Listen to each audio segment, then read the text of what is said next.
Shalom, selamat pagi saudara yang terkasih. Selamat datang kembali dalam program Renungan Pagi Spiritual Life. Renungan kita pagi ini akan terambil dari Wahyu pasal 14 ayat 1 sampai 5 dengan judul perikop anak domba dan pengikutnya yang ditebusnya. Demikian firman Tuhan. Dan aku melihat sesungguhnya anak domba berdiri di bukit Sion dan bersama-sama dengan dia 144.000 orang, dan di dahi mereka tertulis namanya dan nama Bapanya.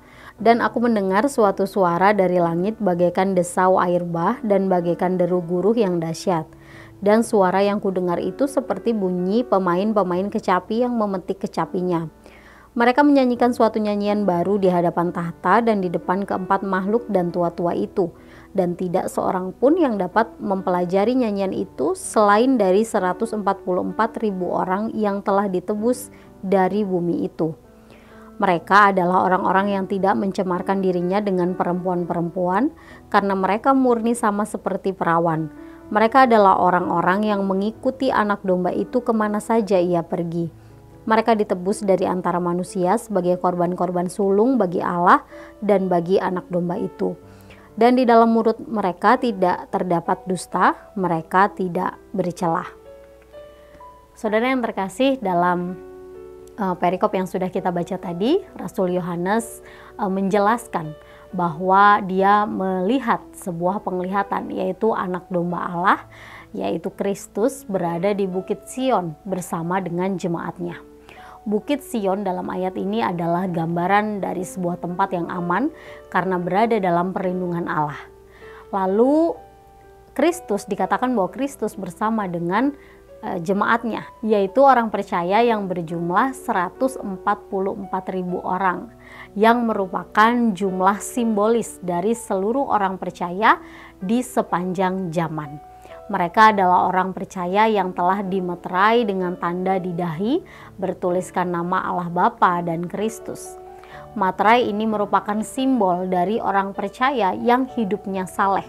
Mereka tidak berkata dusta dan mereka menjaga hidup tetap kudus. Mereka dianiaya karena mempertahankan iman kepada Allah, tetapi mereka mampu bertahan sampai akhir.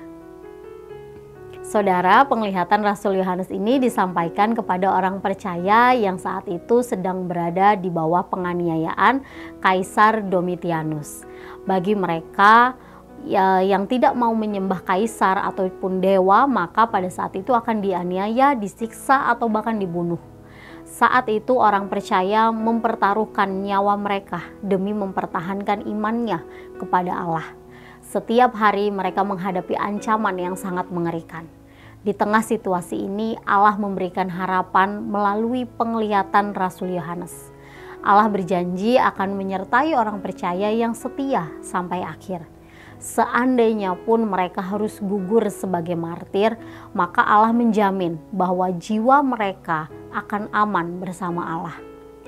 Saudara-saudara yang terkasih, melalui renungan hari ini kita diingatkan bahwa Allah tidak pernah berubah.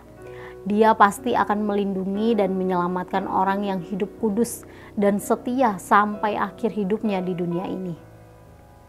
Orang percaya yang hidup kudus dan setia pada akhirnya akan bersama-sama dengan Kristus di dalam kekekalan. Tentu saja hal ini merupakan keinginan dari kita sebagai orang percaya. Marilah kita meminta kekuatan dari Roh Kudus, supaya kita mampu hidup kudus sesuai dengan kehendak Allah, dan juga setia sampai akhir hidup kita. Saudara, mari kita mengambil waktu sejenak untuk merenungkan firman Tuhan yang baru saja kita dengar. Saudara, mari renungkanlah, sudahkah kita berusaha untuk hidup kudus, taat kepada Allah, dan bertahan dalam penderitaan? Jika belum, maka mari datang kepada Allah dan meminta anugerah-Nya.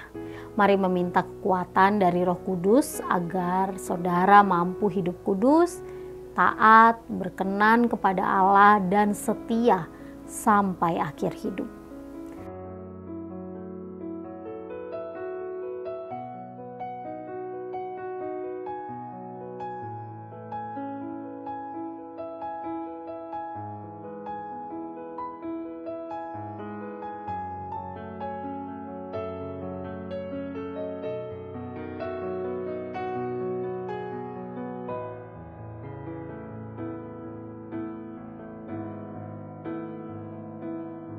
Demikian renungan kita hari ini, mari kita berdoa.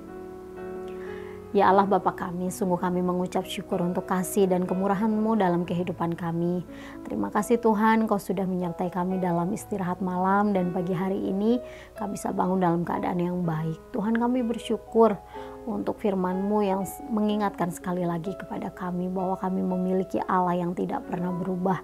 Kau Allah yang sudah berjanji akan menyertai dan menyelamatkan orang-orang yang setia kepadamu, dan kami percaya Tuhan, janji itu tetap sama sampai hari ini.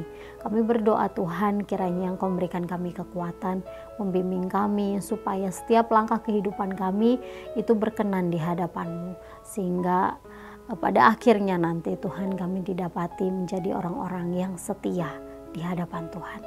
Kami serahkan seluruh hidup kami Tuhan ke dalam tangan kuasa-Mu. Dalam nama Tuhan Yesus kami berdoa, haleluya, amin.